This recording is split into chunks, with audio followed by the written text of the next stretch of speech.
Konnichiwa!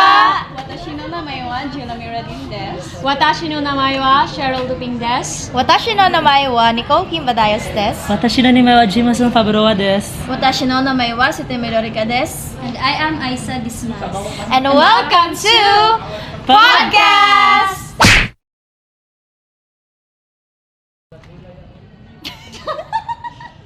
Today we're going to talk about the Japanese culture, etiquette, and literature. So, why don't we first delve into the Japanese culture? Ano ba yung mga Japanese culture na parang naa-adapt na ng Filipino culture? Or let's say, pasok na din natin yung Japanese values or etiquettes nila. Isa na dyan yung pagbow, di ba? Yes. Isa na doon yung pagbaba. At nung una, when I was a little, syempre, nung una, syempre, hindi ko talaga siya intindihan. Or meron kang experience na when it comes pag mag-greet ka sa nakakatanda or let's say in a classroom setting, magbabaw tayo, naging kinaugalian na nating magbow after greeting good morning, good afternoon sa ating instructor. What are other values na yung parang sa tingin nyo na na-adapt na din natin sa kanila? Alam nyo ba guys, ngayon ko lang talaga nalaman na sa Japan pala, hindi ka basta-basta dudura kahit saan. Yes. Kasi pag dudura, pag may isang Japanese na nakita ka na dudura ka sa somewhere, it's rude and pwede kang kasuhan kasi sa Japan hindi ka dapat dudura kahit saan. Yon yung yung rule sa kanila doon. Yes. Dapat hindi ka talaga dudura kahit saan. Yes, It's rude talaga sa kanila. Even the smallest thing, nagmamatter talaga sa kanila yun. Oo. At sa yung sa mga vendors, hindi ka makakita sa mga vendors tulad sa Philippines, 'di ba? Sa Philippines maraming vendors for example sa kalye, kahit saan, sa eskwelahan, sa palengke, kahit saan, pero sa Japan hindi ka makakakita ng ganun. Yes. Meron talaga silang supermarket na specific talaga sa dyan talaga sila dapat, hindi yung kahit saan lang. Yes. What about their food? Siguro isa na rin sa paggamit ng chopstick, no? Since sa mga Pilipino or mga Pinoy is mga sabay sila sa uso. So yung mga paggamit ng chopstick, like parang kasali na rin siya sa curiosity sa kanilang kultura. So tayo mga Pilipino is na-adapt na rin natin siya sa paggamit kumakain tayo ng mga noodles or ramen or anything na mga pasta. Speaking of chopstick, marunong ka ba gumamit ng chopstick? Hindi. Same maya. Ikaw marunong ka ba? Konti lang. Ako, konti. Pero First ever ko nag-try ng chopsticks yung Mahirap activity kasi ni Mama. gagawin. yes, yung naglalaro tayo ng Yung Mongol. kailangan may proper siya, position, Placement. placement ng Super mga- hirap talaga. Correct. And parang ang ganda kasi tignan pag titignan mo sa ibang tao na kumakain sila ng ramen, ang Parang- sarap-sarap tignan. Pero if you really try na ikaw yung mismo yung gagawa nun, ang hirap-hirap no. Correct. Yes. Tsaka It yung looks- yung sabi nila na pag kumain ka ron ng isda is bawal siya baliktarin. Like, halimbawa, ganun yung isda. Diba? Baliktaran siya. Tapos pag kumain ka ganun, diba? Tinik na lang siya. Kailangan mo siyang tanggalin yung tinik. Like, hindi mo na siya ganyan i-flip. Oo, isa siya sa... And then, isa pa din na nalaman ko sa Filipino, pag kumakain tayo na yung may sound, like ganon, disrespectful sa atin. Pero I don't know Yes. ano siya sa Japan, kasi minsan ganito din talaga sila. So, Sa nalaman ko sa Japan in their culture kasi yung the way ay yung kakain ka ng may sound, it means sa kanila masarap or appreciation. yes, it shows appreciation Sa for nagluto. them, but for us, for Filipinos, it's rude or something. Compliments talaga Yes. Dapat Hindi compliments nga. if Correct. nasasarapan ka talaga sa food. And speaking of food, isa na din sa na-adapt nating food sa kanila is actually there are a lot of local sellers na gumagawa ng maki rolls or sushi. And takoyaki. yes, takoyaki. Yan. Nagiging na din natin, isa na din sa kinakain natin mga Filipino. Yes. Have you tried it? maki rolls, sushi. Takoyaki lang. Takoyaki.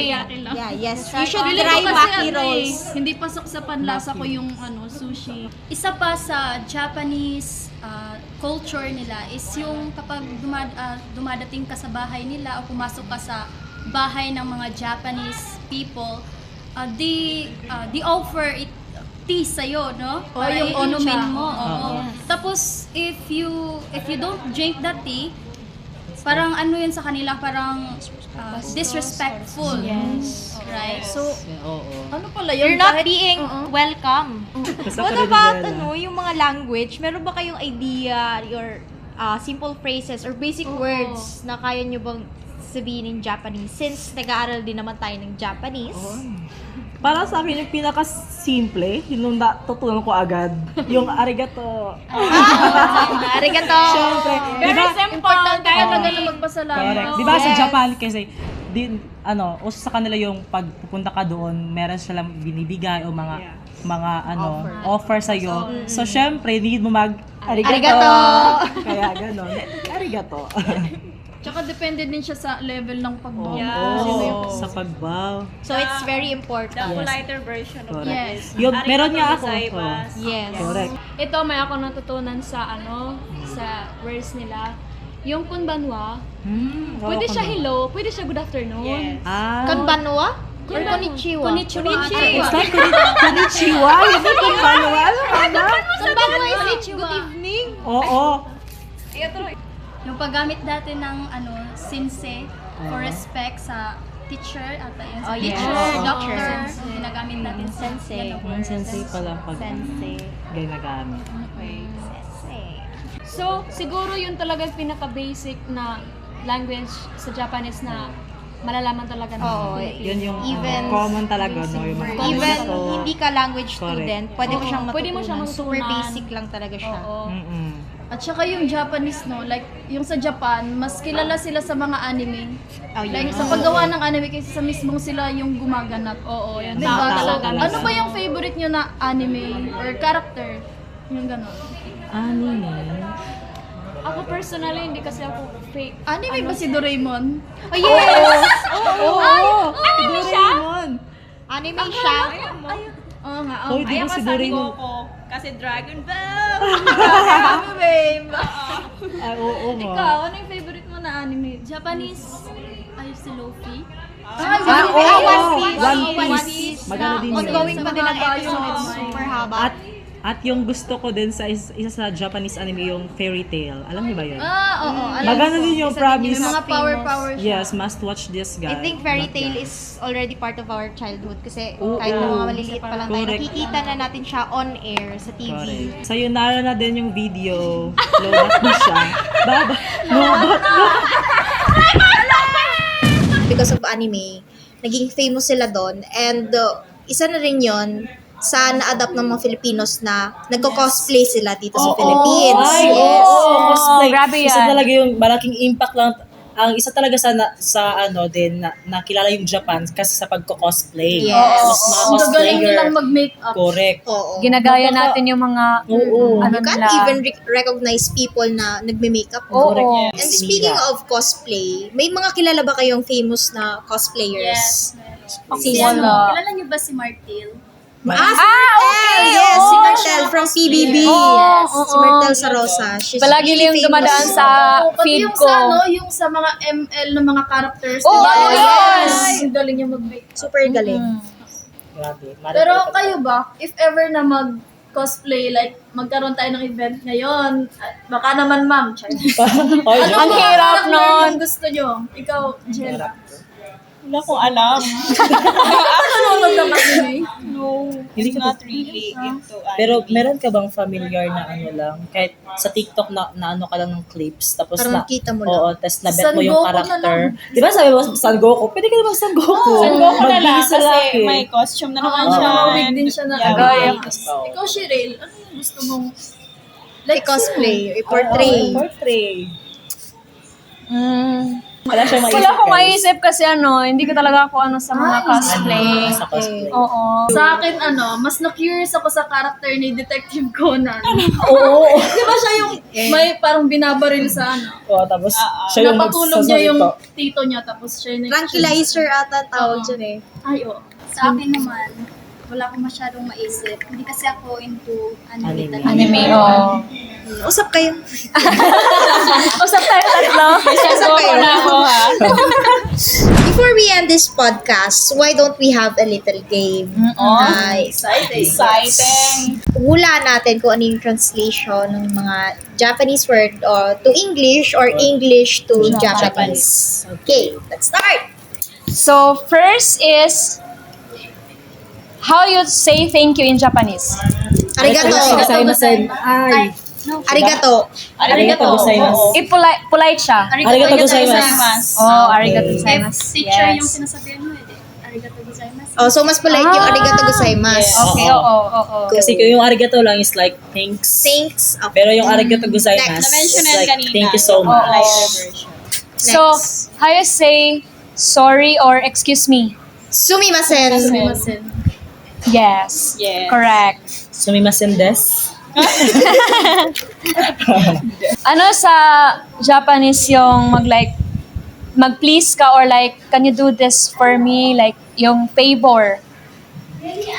Ano yun? Favor? Like, you're asking favor sa imo colleagues or like in Japanese. Please. Ano yung kalimutan ko? I forgot. Please.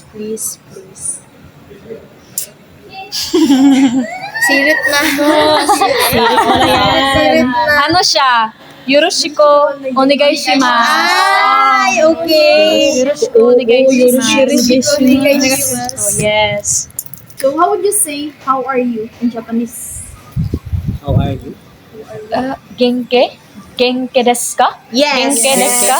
Genke desu. And how would you answer that if someone Ikaw. asks you, Genki desu ka? Daijoubu? Daijoubu. Daijobu. Daijoubu. Yes, Daijubu. If someone asks you, Genki desu ka? Daijobu desu. Daijubu. Daijoubu. Okay, so Hindi. last, we have the word, how old are you? Nansai desu ka? Galing. Okay. So, Jelome, nansai desu ka? Watashi wa 20 歳です。Galing. Yes. That's the end of our podcast. CAS. Once again. Okay, so before we end this podcast, so ano yung mga natutunan niyo throughout the discussion natin? As a bio student naman, isa din sa napag-aaralan natin na yung anong tinatawag nila, yung level ng honorific, 'di ba? Like Oo. dapat isa siya sa alamin natin bilang bio students na kasi 'di ba sabi na like pag friends mo iba yung level, may honorific din siya. 'Di ba maraming mga honorific, may san, may yung mga ano pa yung mga katawagan like sa kuya, sa ate. No, so kailangan din natin siyang i-level kung sino yung harap natin, either professional or friends or Yes. kahit teachers. Correct. Para sa akin, napaka-importante din talaga na matutunan yung about sa literature, lalo na tayo mga bio student po. Kasi hindi talaga basta-basta yung literature ng sa Japanese. Kahit sa ganun lang na bagay, meron kang matutunan na grabe talaga yung preservation na sa culture nila. Yes. Sa kanang literature. Grabe. Yes. Ako din, yung natutunan ko sa throughout this discussion is yung literature talaga ng Japan. Like, yung mga words, maraming definition, Yes. magdepende siya sa context, kung paano mo siya gagamitin. Just like kanina, yung sayonara, sa jane, yung sayonara pala, sa goodbye pala siya sa mga tao na hindi mo na talaga makikita. Unlike sa jane, is like normal, like jane, ganun lang. Parang, Pero yung konnichiwa kanina, like pwede siya hello, pwede siya Yes. good afternoon. O, Depende. kaya pala, marami talaga mga words na same ang pagka-pronounce pero different ang meaning. Ganun talaga. Depende siya sa Japan. So, for me naman, since we come from different cultures, from different backgrounds. So we also have to consider or to study different cultures, no. So in order for us to listen the misinterpretations from different cultures when we get there or when we Oh, yes. ano. And as language student or masasabi na rin natin na communication student tayo, dapat talaga maging aware tayo sa mga words, especially sa Japan, gaya ng sabi kanina, there are specific na words na ginagamit for counting and also sa mga sa ganon. sayonara, so on and so forth.